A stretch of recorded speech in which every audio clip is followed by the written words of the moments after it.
Hi guys, আমি নতুন একটা ভিডিও নিয়ে আসলাম। আশা করি আপনারা সবাই দেখবেন। আমি একটা পাহাড়ের ভিডিও নিয়ে আসলাম। আপনারা তো দুবাই শহরে দেখছেন বড় বড় অট্টালিকা বিল্ডিং, যেমন 65 তলা বিল্ডিং, 100 তলা, 120 তলা, কত সুন্দর সুন্দর বিল্ডিং আপনারা দেখছেন।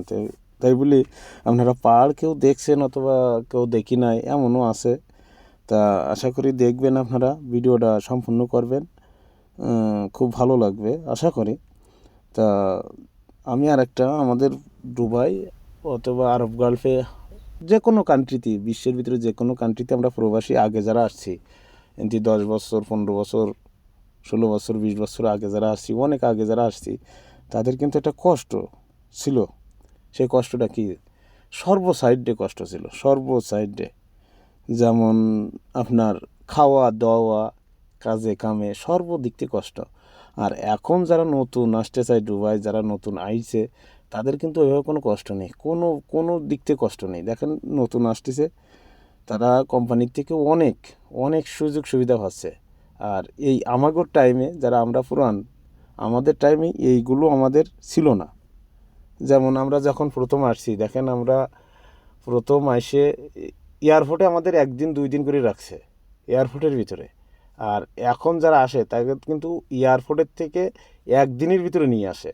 ও যেদিন আসে, যে টাইম ফ্লাইট হয়, ওই টাইমের ভিতরে নিয়ে আসে। আমাদের এত কষ্ট গেছে। আর আগে আমরা যখন আসছি, টাকাও কিন্তু অনেক টাকা খরচ হয়েছে। আমরা আগে আসি 3 লাখ টাকা খরচ করি, 4 লাখ টাকা খরচ করি, লিখুন এখন কিন্তু আরও কম। ওই সেই হিসাব করলি, আর তখন টাকার রেট ছিল কম, অনেক কম, 17 টাকা 18 টাকা। আর এখন কিন্তু টাকার রেট 34 টাকা 35 টাকা।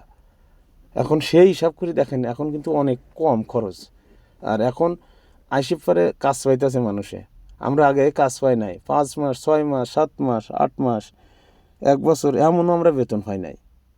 তা এই ভিডিওটা করার খালি উদ্দেশ্য আমার, যে যারা নতুন এখন প্রবাসী আসতে চায় তাদের জন্য, যে তাদের উপকারিত, এই এখন প্রবাসী আসলে তাদের উপকারিত, তাদের সর্বদিক থেকে সর্ব সাইডে তাদের সুবিধা পাবে তারা। যখন যেমন দুবাই আসলে, সৌদি আসলে, ওমান আসলে, কাতার আসলে, এখন সর্বোচ্চটা মানে আর কি, সর্বদিক থেকে আপনার খাওয়া দাওয়া সর্বদিক থেকে ভালো। যে কোনো ক্যাম্প আছে, রুম আছে, সব দিক থেকে এখন সুবিধা আছে। আমাদের ওই টাইমে কোনো সুবিধা ছিল না, আমাদের ওই টাইমে কষ্ট ছিল বেশি। যেমন আমরা খানাও পাই নাই, 2 দিন 3 দিন গেছে আমরা খানাও পাই নাই, এমন কষ্ট আমাদের গেছে। আমরা যত পুরান প্রবাসী আছি, তার মাধ্যম দিয়ে আমি এই ভিডিওটা করার একটাই উদ্দেশ্য, যে এই পাহাড়ের একটা ভিডিও করলাম আমি।